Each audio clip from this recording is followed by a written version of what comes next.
महाभारत में बर्बरिक नामक कोई पात्र नहीं है।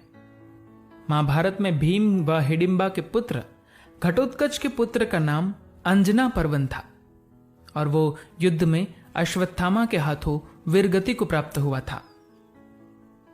बर्बरिक की कथा पुराणों से आई है, किंतु पुराणों में बहुत फेरबदल किए गए हैं। महाभारत के बहुत बाद में लिखे गए हैं, अतः उनकी सत्यता संदिग्ध है। जहां भी महाभारत या रामायण के तथ्य किसी पुराण की कथा से मेल नहीं खाते, ये इस बात का प्रमाण माना जाता है कि उस पौराणिक कथा का स्रोत संदिग्ध है। कथा के अनुसार बर्बरिक नामक घटोत्कच का पुत्र था, जिसके पास 3 दिव्य बाण थे। एक से वो उन सभी निशानों को इंगित करता था जिन्हें समाप्त करना है, दूसरे से उन्हें जिन्हें बचाना है, वह तीसरा बाण छोड़ने पर सभी निशाने जिन्हें दूसरे बाण ने इंगित नहीं किया था नष्ट हो जाते थे। कुरुक्षेत्र के युद्ध में भाग लेने के लिए जब वह निकला तो उसने अपनी माता से पूछा कि वो किसके पक्ष में युद्ध करे, तो माता ने उत्तर दिया, हारने वाले पक्ष की ओर से।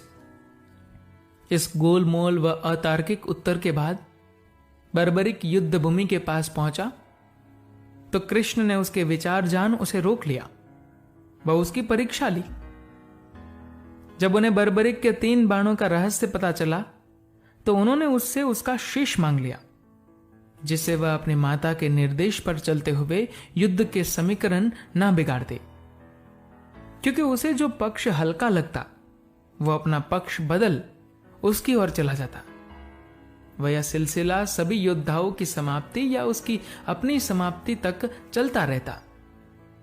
किंतु बर्बरिक ने युद्ध देखने का वर मांगा तो कृष्ण ने उसका सिर एक पहाड़ी की चोटी पर रख दिया, जहां से बर्बरिक ने पूरा युद्ध देखा। उसी बर्बरिक को अब खटुश्याम जी के नाम से पूजा जाता है। किंतु जैसा मैंने कहा, यह कथा महाभारत में नहीं है, वह इसका महाभारत से कोई सरोकार नहीं है। यह कदाचित एक दंत कथा है, बस स्थानीय देवता को महाभारत से जोड़ने के लिए बाद में पुराण में डाली गई थी। धन्यवाद।